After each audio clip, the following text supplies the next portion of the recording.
this video, I'm going to talk about how to create a job using Dynamics 365 Business Central.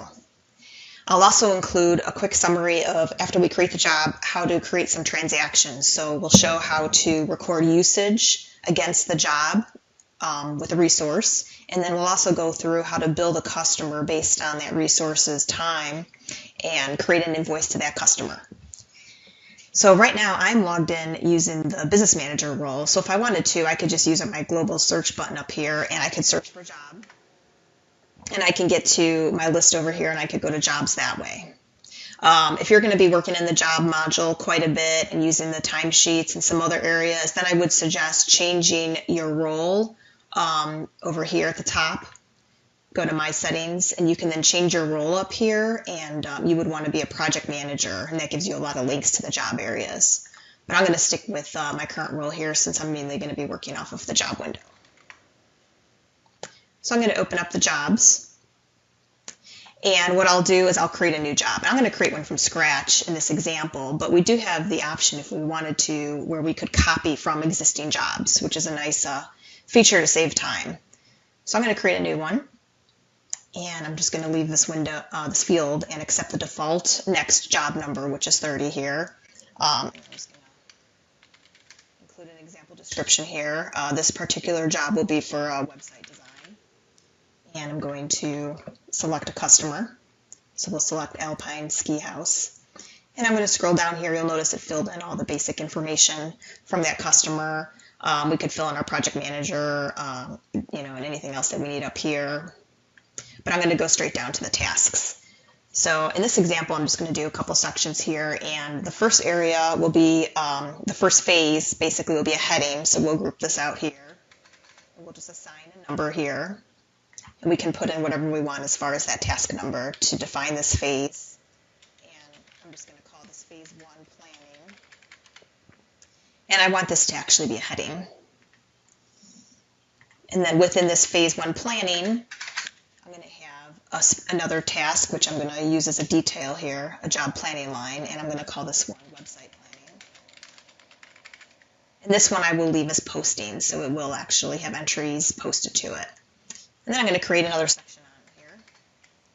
This will be phase 2, and this will be design and planning. This will be another heading, though. And then I can continue building this out. So for my next one, maybe I want the website design. Oops, I wanted that to actually be 2001, so it matches up with my numbering that I'm setting up here. And then I'll do 2002 as the next one. This can be website testing. So we'll make this website design and testing, actually. Okay, so now at this point, I've kind of started to build this out, and if I look here and kind of use this scroll, I could see that I have a couple phases on here for heading and posting. And what I can do here is right now you'll notice everything's empty, but what I want to do is fill in the details now. So if I highlight just this one line here, if I go to line and then job planning lines, I would just see the job planning line associated to this one line here, 1001. Or if I went to navigate and I go to job planning lines, I would see all planning lines for the job. Right now we don't have any, so we're going to create the first one here. So we're going to create our job planning line for website planning, and we want this to be both budget and billable. And we're going to assign this to a resource. So I'm going to pick a resource here, and maybe I just want to double check that this resource is set up. So if I go here to select from the full list, and then I go to edit, I can now see Linda Martin is set up, and maybe I just want to verify that we have a cost here assigned, and we also have a unit price assigned to Linda Martin. So it looks like this resource is good to go. So I'll select Linda Martin here, and I'm going to budget 16 hours as an example for this line. So if we go back here, now you'll see that now that I added that job planning line, we now have a budget and a date assigned to it. So we now have a total cost and billable amount based on the unit cost and unit price for that resource. So I could continue to add additional resources, or if that's all that I need to do for that one line, what I could do is I could actually show the usage and invoice the customer. So in this example, what I've done is I've modified my columns here. So you'll notice that I have quantity to transfer to journal, and then I also have quantity to transfer to invoice. And the way that I did that is I just went up here to my settings wheel, and I went to personalize. And then I went to, I made sure that I was kind of in this section here with all the detail, and I went to more, and then I went to add a field. And when I did that, I got a list of all the various fields that I could add within the application, and then I selected the ones that I wanted. So that's how I added those 2 new fields here, just to make it easier for data entry. So I'm going to close out of my personalization. I'm done here. So what I want to do is I would like to show that we've used 4 hours out of the 16. So I'm going to enter that in the quantity to transfer to journal. The other thing that's really nice is I could use this edit in Excel feature. If I had a lot of resources and a lot of entries that I wanted to make, I could edit it in Excel and then immediately publish those results back to D365 and save some time that way.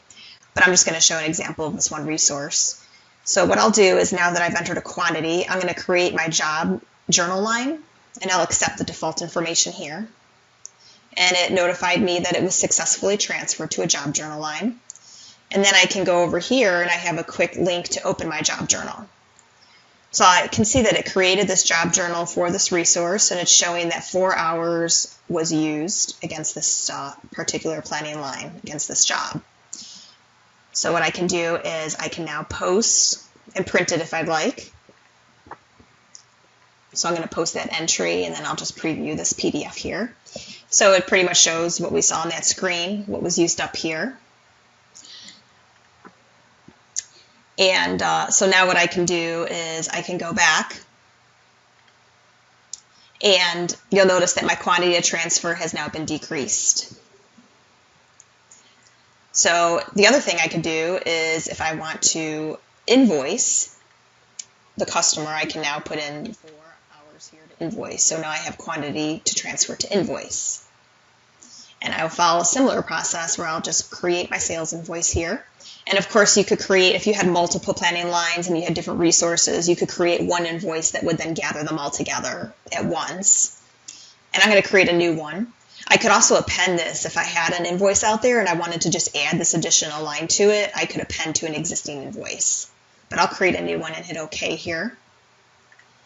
It was successfully transferred. So now what I can do is I can use my link up here, and I can click this sales invoice, and I can immediately open up my invoice.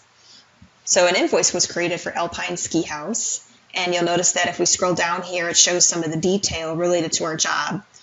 So it'll show us our job number, and we can add some other fields as well if we wanted to on here to see the job planning descriptions and everything.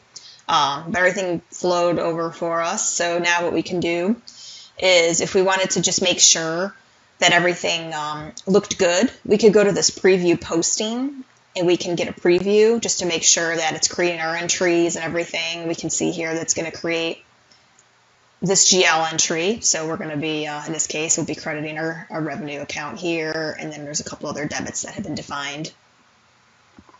So everything looks good here. So what we can do is we can then, we could also preview the invoice if we wanted to make sure it looked good. So I could click this draft invoice, and I could do a preview. And in here, I can see what the actual invoice will look like when I send it to the customer. So it shows the description, which pulled from the job planning line. And then it shows how many hours, the price, and all the basic invoice information on here. At this point, we're all set. So what we can do is we can post, and we could send it if we wanted, or we could just post. So I'll post this invoice, and it just asks me if I want to open it, but I don't need to, so I'll hit no. And now looking at this job, we can see that my quantity transfer to invoice has also decreased to 12 by default, and it shows that I've invoiced 4, and it shows me all the detail related to that. And then if I exit out of this job planning line and I go back to my main job window here, you'll notice that some of these dollar figures were updated. So now it shows that for the website planning phase of this job, we had our budget, and now we can see our actual cost, We can also see the actual amount that's been billed to the customer. And of course, we can use these links, and we can use various reports to be able to see all of the detail and get a good analysis of where we're at with this job.